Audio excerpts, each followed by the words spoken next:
Bonjour, rassemblement ce vendredi à la place de la Nation, ce sera de gré ou de force. Indique Walf Quotidien où Sonko avertit en ces termes, je le cite, s'il aspire à nous liquider, Macky nous trouvera sur son chemin. Fin de citation. Aïda Mbodj lui emboîte le pas. Nous avons les armes pour faire tomber ce régime. À la page 3, avec mon confrère Majib Gay, retenez que Yewwi bande les muscles et appelle à une large mobilisation. Un rassemblement ce vendredi. Avec ou sans autorisation, l'opposition va manifester demain, selon Ousmane Sonko. Ce sera de gré ou de force. Sauf extraordinaire, c'est demain vendredi que la coalition Yewwi Askan Wi va tenir son rassemblement pour exiger la libération des détenus entre guillemets politiques, réclamer des comptes sur le dernier rapport de la Cour des comptes. Sonko, Khalifa Sall, Déthié Fall et compagnie sont plus que déterminés à tenir cette manifestation. Devant les journalistes hier, ils ont prévenu les autorités sur l'éventualité d'une interdiction. De citer le journal, aux autorités de la République, nous les appelons à respecter la Constitution parce que le droit à la manifestation est inscrit dans la charte fondamentale. Elles peuvent rester jusqu'à la veille de l'événement pour procéder à son interdiction, prévient Ousmane Sonko. Sud Quotidien enchaîne. Après le rassemblement de la société civile contre la mauvaise gestion des deniers publics, la régression de la démocratie sénégalaise, la vie chère, Yewwi Askan Wi prend le relais. Au moment où dans 24 heures, il est question de la descente aux enfers, gouvernement d'Amadou Ba parlant, le PM considère la société civile comme des opposants encagoulés. Affaire Pape Alé Niang, quand l'ONU s'en mêle, l'affaire Adji Sarr pourrait être fatale au régime. Note mes confrères. Nous enchaînons avec critique vers un vendredi de Karbala. Mobilisation populaire de Yewwi. La conférence des leaders de Yewwi sonne la réplique contre les excès et dérives du pouvoir en axant le combat sur la libération des détenus politiques, mais aussi pour évacuer définitivement une probable troisième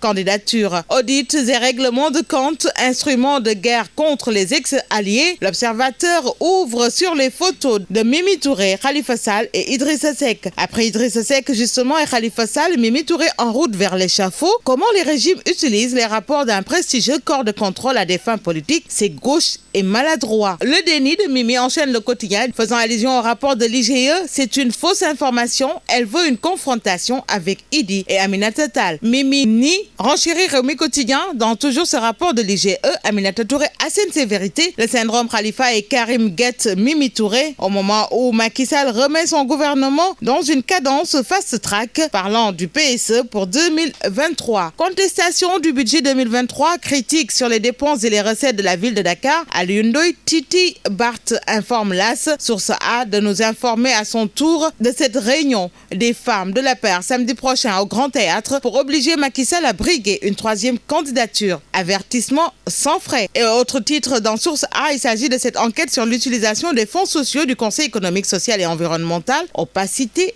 totale. Moment choisi dans la tribune par Bougane Gueye, le bon élève du peuple. Dans sa conférence publique sur le mandat fisc Cour des comptes présidentiel 2024, mes confrères rapportent les propos de ce dernier. Macky et Ismaël Madior Fall doivent être poursuivis pour haute trahison. Si nous laissons Macky choisir ses adversaires, ce sera la catastrophe. Je n'ai jamais vu Adji Sarr, je ne la connais ni de près ni de loin, explique Bougane. Dommage que l'on instrumentalise la femme à des fins politique. Le président Macky Sall porte la Casamance dans son cœur. Les propos de Seydou Sané, président du mouvement APZ et membre de Benno Bokk Yakaar. Président Macky Sall a fait mieux que tous ses prédécesseurs depuis les indépendances jusqu'à nos jours. Les jeunes, les étudiants et les femmes regrettent déjà l'élection de Sonko. Nous passons à Libération cette fois-ci. Bambilor, les projets 100 000 logements et villes nouvelles hypothéquées. Le tribunal expulse la SICAP et ordonne la démolition des constructions. Tandis que nous bouclons avec Le Soleil pour parler des programmes et projets exécutés ou en cours. Les instructions de Macky Sall au gouvernement. Il doit proposer un plan d'action sur l'année 2023 qui sera examiné et validé en Conseil des ministres. Conseil des ministres territorial prévu à Thiès et Sédhiou courant